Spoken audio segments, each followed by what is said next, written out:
The Assembly will now hear an address by His Excellency Kamil El-Tayeb Idris, the Transitional Prime Minister of the Republic of Sudan. I request protocol to escort His Excellency and invite him to address the Assembly.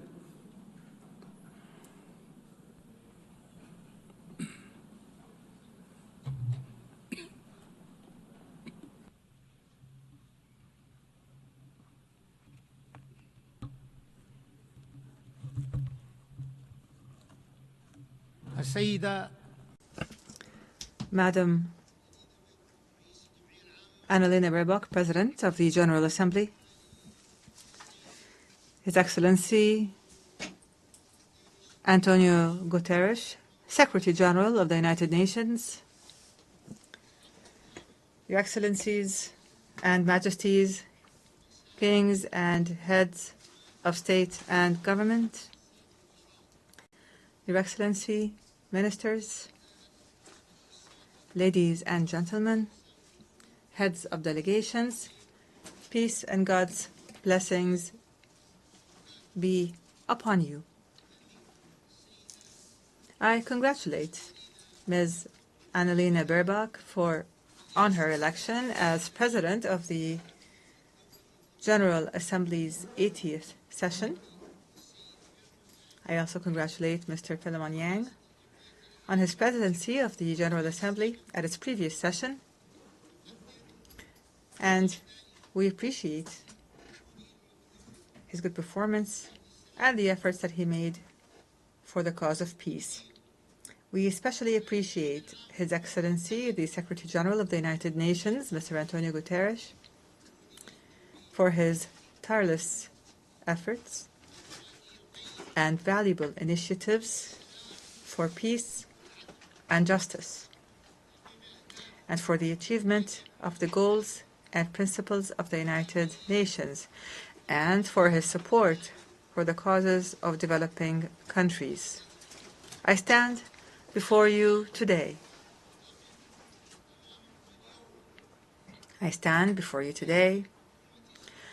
On behalf of the civilian government of the Sudan.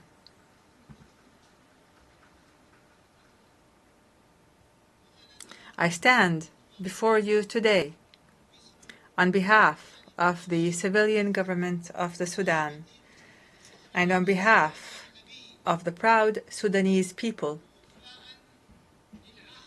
to fulfill the pledge made by His Excellency President Abdel Fattah al-Burhan, Chairman of the Sovereignty Council, at this August Global Forum, a pledge to appoint a civilian prime minister with independent powers to consolidate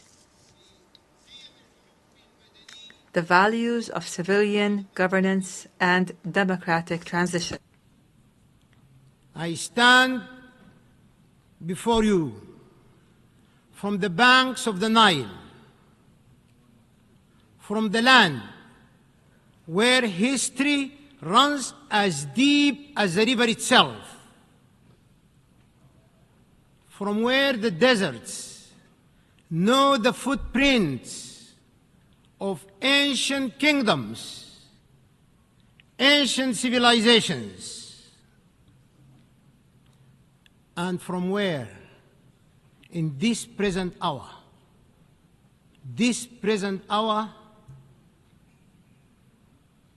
the dust still carries the scent of war.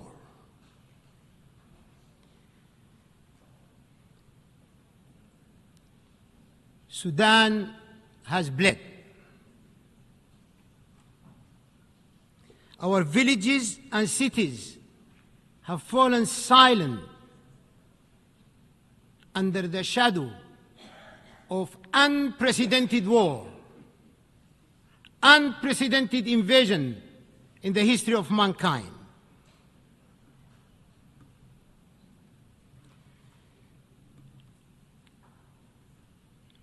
Our children have known fear before they have known the meaning of life. And yet, amid the ashes of war, there is a unique pulse that refuses to die. It beats in the refugee's quiet prayer, in the farmer who plants, though he may never reap,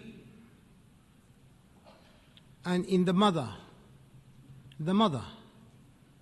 who sings her child to sleep beneath an open sky. From that pulse, distinguished leaders of the world, from that pulse, I share with you these words. Amalun. Hope, reborn of our unity, and strength emanating in our peace.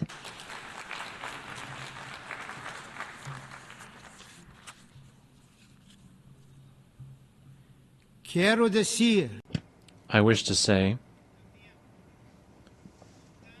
in addition to this, that Sudan is a great civilization. Its resources are necessary for the entire world. Madam President, we are witnessing great challenges. We are facing enormous dangers posed to the principles of the Charter and multilateralism, while threatening regional and international stability. Meanwhile, the norms of international law are being eroded as the crimes of genocide, aggression, and the employment of foreign mercenaries to occupy the territories of states and slaughter their peoples. These crimes multiply in contempt of the Charter and in violation of international law, as is now happening in my country. Mr. President, we must build trust. We must reinforce transparency and strengthen the role of the General Assembly, preventive diplomacy, and the peaceful settlement of conflicts. The capacity and the role of the United Nations can be strengthened through collective action and multilateral international cooperation. We can take advantage of the momentum generated by the UNGA initiative, the outcomes of the future summit, and of major international conferences. Despite the international consensus on the illegality of unilateral sanctions and unilateral coercive measures which violate international law, these sanctions continue. They are imposed for political reasons, which threatens the values and bonds of international cooperation, international relations, and the rights of peoples to development, well-being, and the enjoyment of human rights, especially in developing and least developed countries.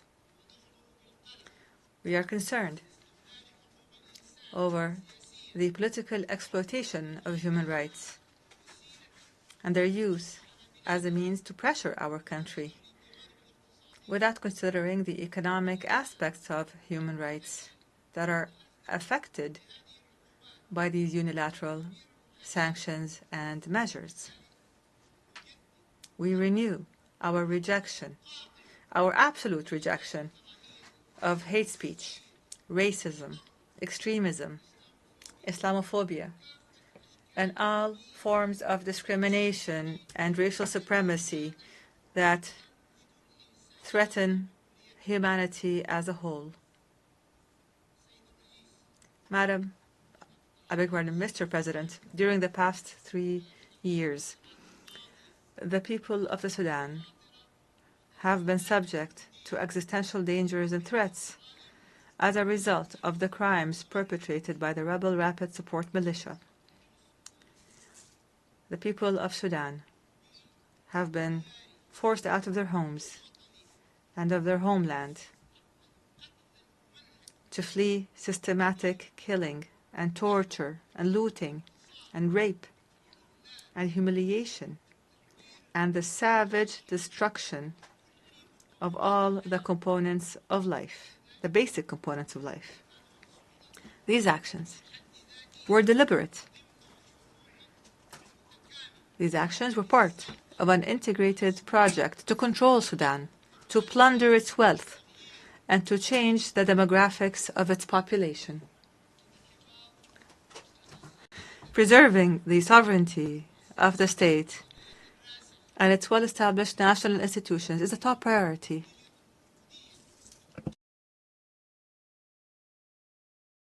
It is an existential issue for the Sudanese people. Therefore, the civilian transition and democratic transformation under the leadership of the civilian government of hope and the establishment of peace will not be achieved without ensuring that we have strong national institutions that preserve the sovereignty and territorial integrity of the state. The international community, and you are the leaders of this international community. You are the entire international family. The international community must work to stop the flows of lethal weapons, advanced ones, to the terrorist militia.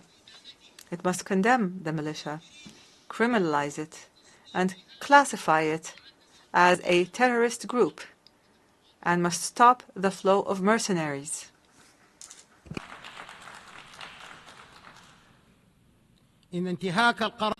Violating Resolution 1591 threatens to prolong the war and prolong the suffering of civilians with it.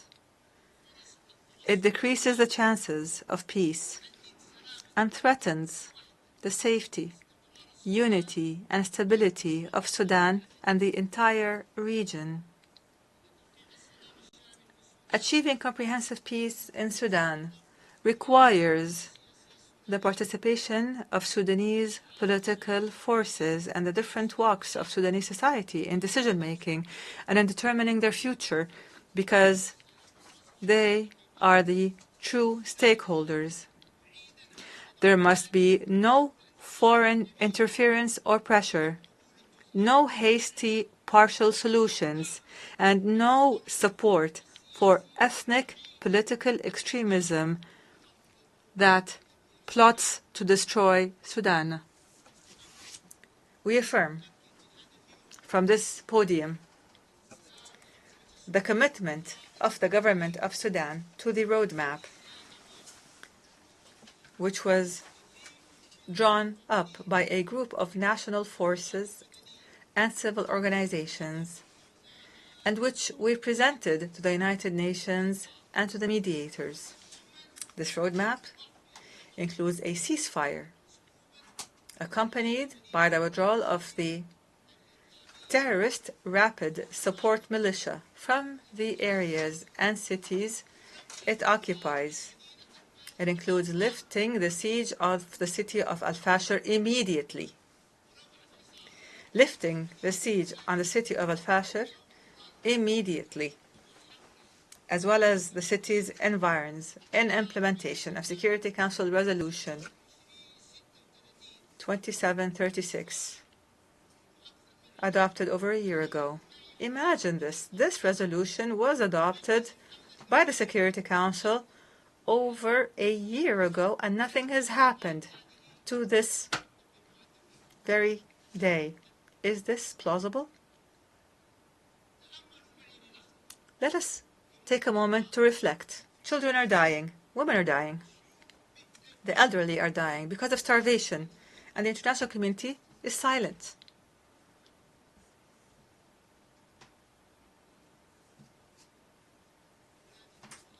All of these measures include the dignified and safe return of the displaced and of refugees. It includes facilitating humanitarian access to the needy and affected, and continuing with the transitional political process towards democracy. Here, advanced steps, truly advanced ones, have been taken to implement this roadmap. I have formed a civilian government of technocrats that will engage in a Sudanese national dialogue that includes all political and societal forces to lay the groundwork for elections that are free and fair, and to engage positively with regional and international communities.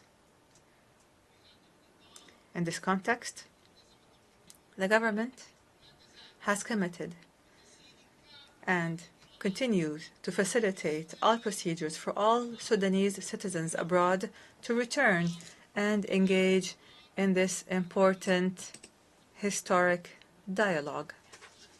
Mr. President, one of the priorities of the civilian government of hope is to work to achieve objectives that include the following: achieving peace as a top priority, establishing the rule of law, a state based on the rule of law, fighting poverty and corruption in all its forms, activating transitional justice, accountability, ending impunity, adopting a balanced foreign policy, engaging positively with international and regional organizations, providing services such as electricity, water, security, pensions, revitalizing rural development, providing national health care, and laying the groundwork for comprehensive national elections with regional and international observers. We will work to remove the remnants of war, to return to the capital, the national capital, Khartoum, and start reconstruction efforts, raise the quality of the health sector, and increase the participation of women and youth in the national dialogue for peace. Mr. President, the government of the Sudan affirms its commitment to humanitarian international law. The government of Sudan developed a comprehensive national plan for the protection of civilians that it submitted to the Security Council and the Secretary General of the United Nations. The plan covers all aspects of protection, including the establishment of a national mechanism of protection and a mechanism that facilitates humanitarian access and supports United Nations humanitarian efforts and the rule of law, accountability, and action to halt the proliferation of weapons and combat violence against women and children. This plan addresses issues of displaced persons and the refugees and seeks to achieve a comprehensive peace. Moreover, the government has signed a cooperation framework with the United Nations. And in this regard, the government renews its commitment to facilitate, protect, and secure the passage of humanitarian aid through all the agreed-upon crossings identified by the government of Sudan. The continued international silence on the crimes of the rebel terrorist militia and their siege of the city of Al-Fashir and their bombing of IDP camps and places of worship and educational institutions, their looting of markets and of public and private property, and their destruction of health facilities throughout the country. This silence is tantamount to an encouragement and to giving a green light for these militias to continue with their crimes and their violations. Our doors will remain open. Our doors will remain open to the United Nations and regional and international organizations. We call on the international community to support the choices of the Sudanese people and their civilian government, and to support African solutions to conflicts through the will and national ownership and without any tutelage. Mr. President, the dangerous deterioration and escalation and the status quo, what has become of the situation in the Middle East, especially the catastrophic situation in occupied Palestine and the Gaza Strip, warn of serious consequences for the region and its people and its peoples. And here we renew our conviction that no stability and no security will be achieved in the region without a just and permanent and comprehensive settlement of the Palestinian question. That would allow for the establishment of an independent, sovereign Palestinian state with Al-Quds as its capital on the borders of June 1967 in accordance with international legitimacy resolutions. And here we condemn the blatant Israeli attack on the sovereignty of the sisterly state of Qatar, which threatens international peace and security. Without peace, there is no viable future. Without peace, there is no viable future. Excellencies, ladies and gentlemen, supportive of peace and security, human rights, and sustainable development goals, without which there will be no lasting peace. However, let me say it clearly and openly, our sovereignty and territorial integrity are red lines. We will never give up. I promise you, we will never give up, and I thank you for your attention. Thank you. On behalf of the Assembly, I wish to thank His Excellency, the Transitional Prime Minister of the Republic of Sudan.